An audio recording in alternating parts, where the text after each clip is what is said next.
Here we go once again with another When I'm Not Podcasting. The next big thing on Instagram is influencers launching pay-to-follow private accounts. That's what we're going to talk about here on the program. As from BuzzFeed News, after growing tired of hosting their brands internally on Instagram, some influencers have started to diversify. We'll take the story from Stephanie McNeil, who writes that among people who create content, a trend has been emerging for the past few years. They talk about all the things that are going on when it comes to content creators. Artists and anyone in a creative field tired of working for the man have turned directly to their patrons for support with great success. So we know about that. Patreon, Substack, among other things. Super chats, all these things to kind of monetize their fandom, right? That's what they're trying to do. So hosting your entire business on Instagram has made your downsides. When an influencer is primarily living on Instagram, they're at the mercy of its app, its algorithm, and policy changes. The company has the power to delete any account for any reason, which will be ruinous for an influencer who built their platform solely on the app. So now influencers have started to diversify. There's a huge swell in newsletters from influencers over the past month, with many urging followers to sign up for content they won't get on the app. Exclusive content, if you will. Some influencers are getting back into blogging as well. Some are taking a step further, launching Patreon-like paid Instagram accounts for devoted fans. So that's what's going on. Now, one in particular, Ashley Kane Harper, who focuses on lifestyle and home design, launched Ashley Kane Studio this week. And she told fans that for $40 a year, they would get access to a private Instagram account where she would provide exclusive content. And that's the idea. Then there's others that have done the same thing, offering $35 a year to join. So again, very interesting. You want to go and do annual subscriptions instead. Another perk that they also offer, there are no ads on the thrift on their pages and all. And subscriptions are managed through PayPal. How about that? So the business model is as analogous to many of the ones that podcasters use. So podcasts are done for free, like one of my programs are, but there are some that will do support via Patreon, and it's similar to influencers. There are some influencers that you can follow for years, sign up for paid content in a heartbeat, some that you wouldn't want to. But again, there are hiccups to growing these pages as they grow more popular. A spokesperson for Instagram told this writer that paid pages are technically against its terms of service, although the company tends to be hit or miss on which terms it chooses to enforce. Loop giveaways are not technically allowed either.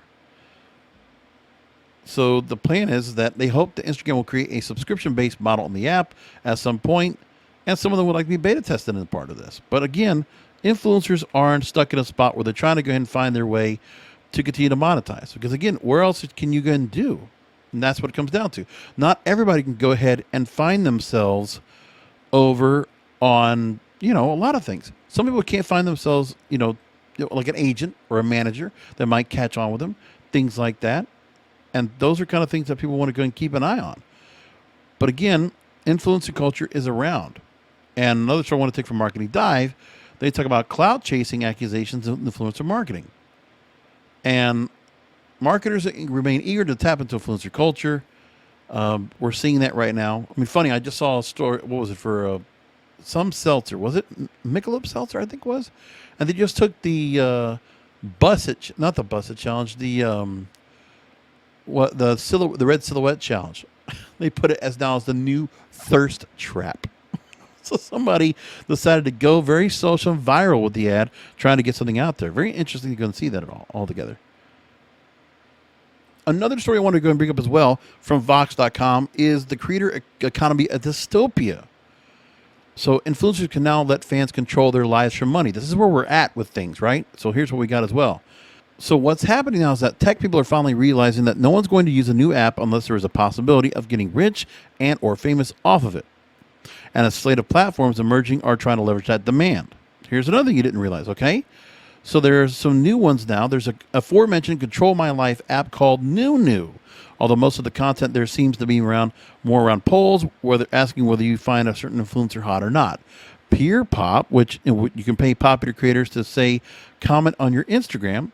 Rally.io, where creators can launch their own digital currency that can be used to buy said creators exclusive content.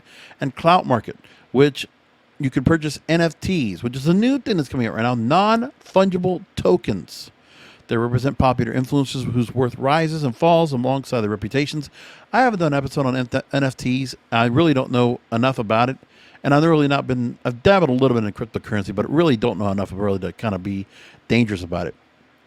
I just feel it's very volatile when I think about it. There's just really no basis or background for me to go and try to get into it. So creators have long known that in order to build a sustainable career, they have to be adaptable to more than a single platform or revenue stream because the rules are shifting all the time. It's hard to imagine a significant number of creators will get rich off of creating their own knockoff Bitcoins or selling TikTok comments alone, but some might, maybe, and the fact that some of these new apps are allowing fans to be part of the market as another way of democratizing the cloud industry, however off-putting it sounds. Then the other part is, isn't it just more labor for a segment of workers who constantly say they're burnt out? And doesn't this just place the burden of supporting creators on their fans rather than the platforms and profit off of both of those groups? Of course, it would be great if influencers and audiences could steadily rely on platforms to have their best interest in mind rather than be hurriedly searching for the next new app to make them another 10% of their income. But again, we're all gig workers. So everybody that's doing this right now online, that is what we are. We're gigs. And some people are just willing to go ahead and try to do whatever it takes to become full-time at it. And it really is just a point where you can't expect that. It's not easy to do that. That you just really need to realize maybe you can supplement the income. Because that's all you can really do with this. But again, that's what the gig economy is supposed to be. That's where I go with it. And in my podcast, I make a little bit off of it. That's what I do, and I never expect this is going to be something where I'm going to be completely encompassed. Now, my full-time work is a different story, but this here is tough.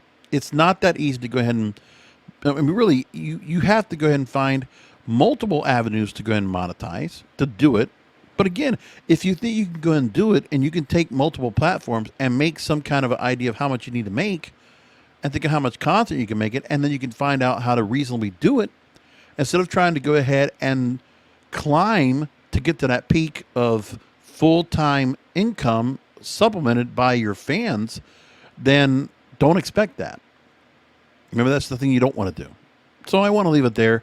Thought that would be a nice, interesting story to go and talk about. If the thought of getting paid for your content and how much you should try to get paid for your content, interesting story. So we'll leave it there, and I'll talk to you next time.